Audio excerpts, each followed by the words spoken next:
It's now apparently official, according to this article on Boxing Scene. Deontay Wilder has signed for a comeback fight versus Curtis Harper. So here we have Deontay Wilder's box rec. You're all familiar with him. He's lost 4 of his last 5 fights. He's pushing 40. Definitely seen better days. Horrible performances in his last couple against Zhilei Zhang, where he got walked down, beaten up, and knocked out. And prior to that, against Joseph Parker, where he just didn't turn up at all.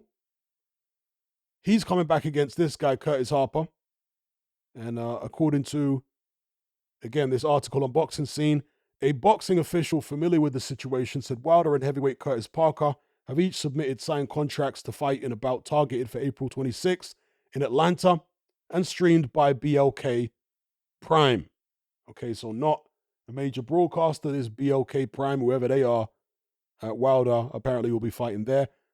They, according to, again, the Boxing Scene article, were looking to announce this fight a week or so ago, but the announcement was postponed because the announcement was set to take place in LA. And that's been postponed for obvious reasons because of the, bad stuff going on in LA at the moment. So, yeah, Deontay Wilder coming back against Curtis Harper. Now, Curtis Harper is a journeyman. He does have some wins. He's coming off some wins, right? He's 18-11. His picture here on BoxRec always cracks me up. He looks like some type of character from a video game, right? And he's a bizarre individual when you see him in the ring. He famously or infamously got out of the ring before a punch had even been thrown against Efe Ajagba a few years ago. That is one of the strangest things I've seen. Right? The fight was about to start. It's about to go ding-ding round 1. I can't remember if the bell had gone or not. It might have been just after the bell. But before a punch had been thrown, he got out of the ring and walked back to the dressing room, which is an indication of how colorful he is as a character. Let's just put it that way. Now, again, he's a journeyman, but he's a big guy. He can be a bit of a wild swinger, so you need to be careful of some of his shots. But if Deontay Wilder is going to fight the likes of Anthony Joshua, Dillian Whyte, Francis Ngannou, he obviously needs to be dispatching of Curtis Harper.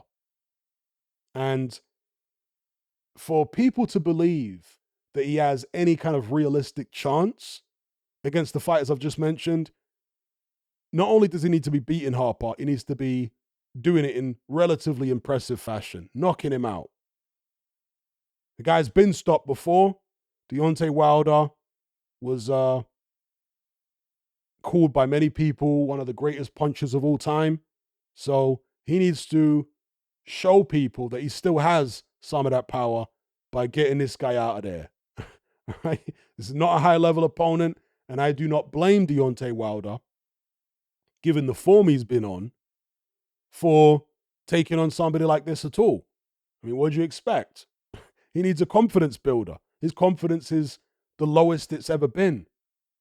And the way that it's traditionally done in boxing, the way you build a guy's confidence back up, is by feeding him a few pies, as Shannon Briggs famously called him back in the days. And that's what this is for Deontay Wilder. It's a pie. Let's see how he deals with him.